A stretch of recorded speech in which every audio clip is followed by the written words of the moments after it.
Ça y est, Rosh Chodesh, Elul est là, on doit commencer à bosser, on doit commencer à se réveiller. Alors certes, c'est encore le mois d'août, mais ça y est, il ne faut plus non plus complètement se laisser aller, c'est vraiment il faut se réveiller. Je vais vous raconter une petite histoire qui est arrivée récemment. Un monsieur qui habite en Eretz Israël et qui devait marier sa fille. Et il n'avait pas un sou. Donc il était parti aux États-Unis pour ramasser de l'argent, comme ça par le fond. Et il a fait comme ça la tournée des gens on connaissait qui ont l'habitude d'aider les gens dans le besoin.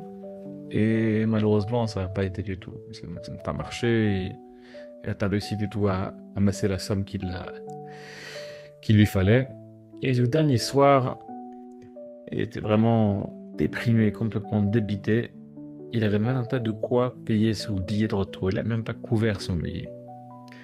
Donc vraiment, une situation catastrophique. Non seulement il n'a pas réussi à ramasser l'argent qu'il avait besoin pour mariage de sa fille, et en plus, dépenser encore plus d'argent, c'était terrible, vraiment terrible. Donc il est parti dans une choule, dans une synagogue, il a commencé à pleurer son âme pour le bon Dieu lui vienne en aide. C'était vraiment une situation terrible. Il y a un monsieur qui passe à côté, qui l'entend pleurer comme ça, il est chaud de l'âme. Qu'est-ce qui se passe? L'autre il raconte toute l'histoire, comment il est arrivé ici, comment il a essayé, comment ça n'a pas du tout marché, comment il n'est pas réussi dans une entreprise et que maintenant il va retourner et qu'il n'a même pas de quoi payer son billet. Il m'a dit écoute, je vais te donner un chèque, tu vas écrire dessus la somme que tu veux, un chèque en blanc. Tu écris la somme que tu veux, jusqu'à 150 000 $. Jusqu'à 150 000 $, c'est à toi. Incroyable. Une vraie délivrance. La joie est indescriptible.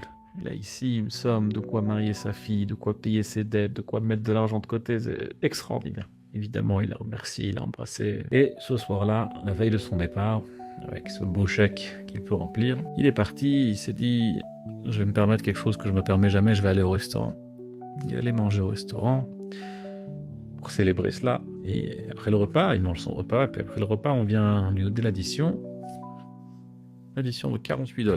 Très bien, pas de souci, avec le chèque en blanc qu'il a dans sa poche. Il regarde dans ses poches et il a vu qu'il n'avait pas pris avec lui un moyen de paiement. Pas de carte de crédit, pas de cash, rien du tout. Il a que ce chèque. Alors il explique au serveur, écoute, j'ai oublié d'emmener avec moi un moyen de paiement. Laisse-moi quelques minutes, je vais chercher, je reviens et je te paye. Il dit, c'est hors de question. Or, tu bouges pas d'ici tant que tu payes pas.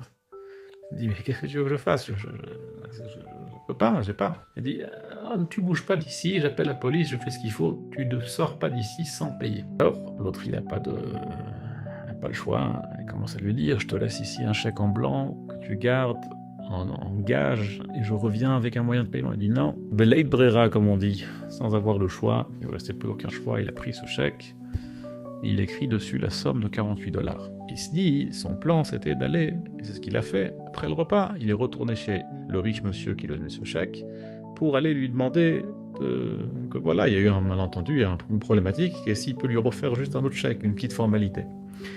Donc il retourne chez ce monsieur, après avoir donné à contre-cœur ce chèque au restaurant de 48 $, et il va chez le généreux bienfaiteur pour lui expliquer la situation et lui demander de lui donner un autre chèque. L'autre lui a dit non, terminé. Quand je l'ai rencontré dans la choule, je venais de gagner un procès dans lequel j'aurais pu perdre 2 millions de $. Donc je t'ai vu pleurer, j'ai compris que c'était un signe divin qu'il fallait que je t'aide. Et je t'ai aidé.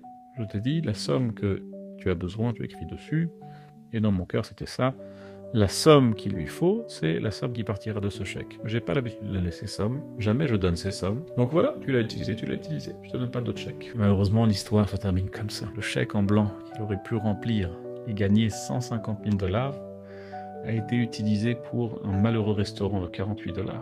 Vraiment, quelle souffrance, quelle tristesse. Difficile de décrire combien était triste cette situation. La leçon pour nous.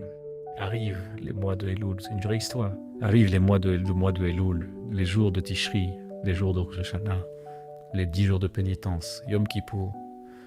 Tous ces jours-là sont des jours où on peut gagner des millions, pas 150 000 $, des millions.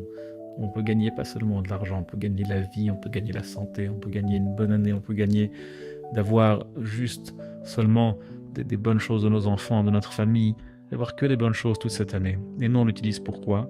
Pour faire des vacances, pour aller au restaurant. On utilise le temps pour manger, pour boire, pour lire, pour s'hébéter devant un écran. Comme ça, on utilise tout ce temps avec lequel on peut gagner des millions pour des bêtises, pour 48 $. Alors prenons avec nous cette leçon et utilisons ce chèque en blanc qu'Akadosh Baruch Hu nous donne. Le mois de Elul, Rosh Hashanah, le 10 jours de pénitence, Yom Kippour, tous ces jours-là, 40 jours où on peut gagner des millions et des millions. Utilisons chaque instant autant qu'on peut pour gagner des millions cette année. Et pas seulement en argent, mais dans tous les domaines. Kol Tov et Shabbat Shalom.